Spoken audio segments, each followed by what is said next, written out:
બનાસકાંઠામાં લોકસભા ચૂંટણીને લઈને રાજકારણ ગરમાયું હોય તેવા સમાચાર સામે આવી રહ્યા છે। કોંગ્રેસ અને ભાજપના આગેવાનો દ્વારા આરોપ કરવામાં આવી રહ્યા છે, પ્રતિ આરોપ કરવામાં આવી રહ્યા છે।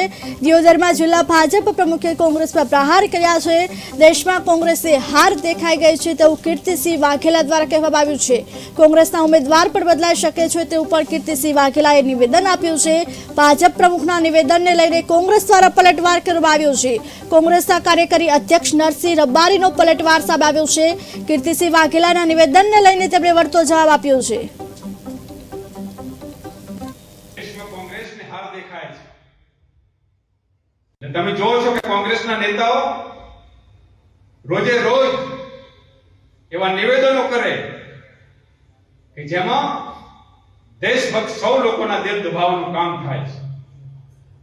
એ જ રીતે બનાસકાંઠા કોંગ્રેસના નેતાઓ પણ હાર દેખાતા આજે એ હલકા પ્રકારના નિવેદનો કરી રહ્યા છે। રાજનીતિની અંદર મિત્રો આવો આપણે સૌએ તંદુરસ્ત હરીફાઈ કરવાની હોય લોકતંત્રની અંદર અને વિકાસની રાજનીતિની વાત કરવાની હોય કે તમારી સરકારમાં લોકો માટે શું કર્યું, અમારી સરકારે લોકો માટે શું કર્યું, દેશ માટે શું કર્યું, એનો જાહેરમાં હિસાબ આપણે આપવો જોઈએ। બનાસકાંઠામાં કોંગ્રેસ ને સ્પષ્ટ હાર દેખાઈ રહી છે અને દેખાતી હારના કારણે કદાચ કોંગ્રેસ પાર્ટીના ઉમેદવાર પણ બદલાઈ શકે છે। આજે ભારતીય જનતા પાર્ટીના બનાસકાંઠા એકમના પ્રમુખશ્રીએ નિવેદન આપ્યું છે। મેં પણ સાંભળ્યું છે કે બનાસકાંઠા લોકસભા કોંગ્રેસના ઉમેદવાર બદલાઈ શકે છે। આવું ક્યારેય શક્ય નથી।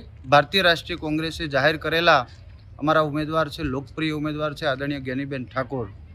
ભારતીય જનતા પાર્ટીને ડર છે, ભયભીત છે, કારણ કે છેલ્લા ઘણા સમયથી એક પોસ્ટર વાયરલ થઈ રહ્યું છે અને લોકો ખૂબ વાયરલ કરે છે કે બનાસકાંઠા અને વડોદરાના ભારતીય જનતા પાર્ટીના ઉમેદવાર બદલાઈ શકે છે, કારણ કે ભારતીય જનતા પાર્ટીની સીટ બનાસકાંઠામાં બહુ મોટા વોટોથી હારી રહી છે। એટલે મને લાગે છે કે આ ડરથી આનંદ ફાનંદમાં નિવેદન આપ્યું છે। એક જવાબદાર આગેવાન તરીકે પોતાની પાર્ટીનું વિચારવું જોઈએ। ભારતીય રાષ્ટ્રીય કોંગ્રેસ પાર્ટીમાં વિચારવાવાળું અમારું પ્રદેશ મોવડી મંડળ છે।